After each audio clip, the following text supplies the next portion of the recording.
Hey, glad to have you back at Chaplain's Moment Doctor's Call. We're here to check in with the good doctor, the good physician, the great physician, Jesus.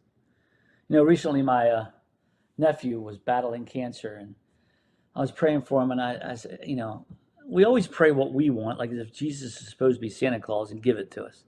And I just began to pray, Lord, I place him in the hands of the great physician. I do want to report today that after 3 surgeries and 4 bouts of chemotherapy, the doctors say all the tumors are gone. Praise the Lord, indeed. Well, hey, we're going to look at something here today that's very, very serious. From Matthew 12:42 through 45. Let me read it to you. When the unclean spirit has gone out of a person, it passes through waterless places seeking rest, but finds none. Then it says, I will return to my house from which I came. And when it comes, it finds the house empty, swept, and put in order. Then it goes and brings with it 7 other spirits more evil than the first, and they enter and dwell there. And the last day of that person is worse than the first. And you thought the Bible was easy. These are tough verses. What's he referring to? Can a person clean up his own house? And the indication is yes.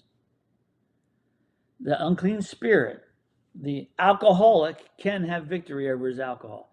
The drug addict can have victory over his drugs. The sex addict can have victory over his pornography. The channel surfer can have victory over his TV. The web surfer can have victory over his internet connection. The cell phone addict can have victory. Yes, you can. You can exercise discipline, and that spirit leaves. And it goes around looking to see where it might come back to. And he says, well, I'm going to go back to where I was. It was better then. And he goes back, he finds the house empty, swept, and put in order. He finds, listen, things are a whole lot better. So don't say you need Jesus to get your house clean. That's not true. But it says it goes and brings with it 7 other spirits more evil than itself. And they enter and dwell there. And the last day of the person is worse than the first. Does that mean the drug addict can get worse? Yeah, sure he can. But what he's really talking about is the spiritual condition. I have met drug addicts who are very hard on other drug addicts because of their self-discipline. Say, if I had got self-discipline, you can get self-discipline. And there's no compassion. There's no grace. His pride keeps him from coming to Jesus. That maybe the pride is more wicked than the addiction.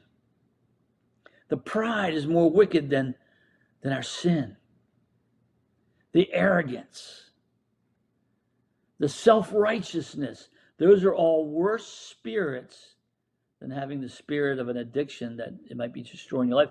Because often the addict, I've known addicts who have a real sense that Christ is their only answer. And yet I've met prideful people who have wonderful, clean lives. Say, I'm a good person. I don't need Jesus. See, this is all about needing Jesus. Self-righteousness is a more evil spirit.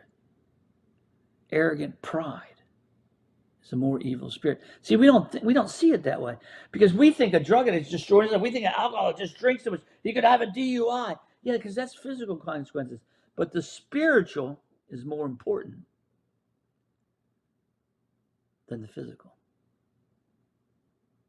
Yeah, you can clean your house up. And I would hope you would clean your house up. But watch out when it comes to your spiritual condition. You may be farther away from the Lord in your self-righteousness than you are in your addiction. I've known many addicts.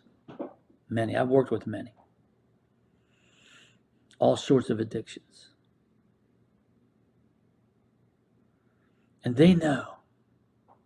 They pray better prayers than the pious, righteous person. Because they know their only hope is that Jesus works a miracle in their heart. And you can tell the difference between the two. The one who does the self-righteous act and the one who's dependent upon God. It's called humility. The self-righteous don't have humility. The one who's dependent upon Jesus has humility because Jesus reaches down in his wonderful grace and rescues us. So which one are you today? You got your house nice and clean? But does Jesus get the honor, glory, and praise? Or have you humbled in that situation? Turn your heart to the Lord. Let's look full in his wonderful face, and the things of this earth will go strangely dim. Proverbs 3, 4, and 5 say, trust in the Lord with all your heart, all of it. Don't lean on your own understanding. Don't lean on your own self-righteousness. Don't lean on your own abilities. It says, in all your ways acknowledge him, everything you do. And here's the promise. He will direct your paths. Trust in that Lord today. Hey, thank you. Next week, we're going to be looking at a much shorter verse about who really is your family from Matthew chapter 12, verse 50. See you next week.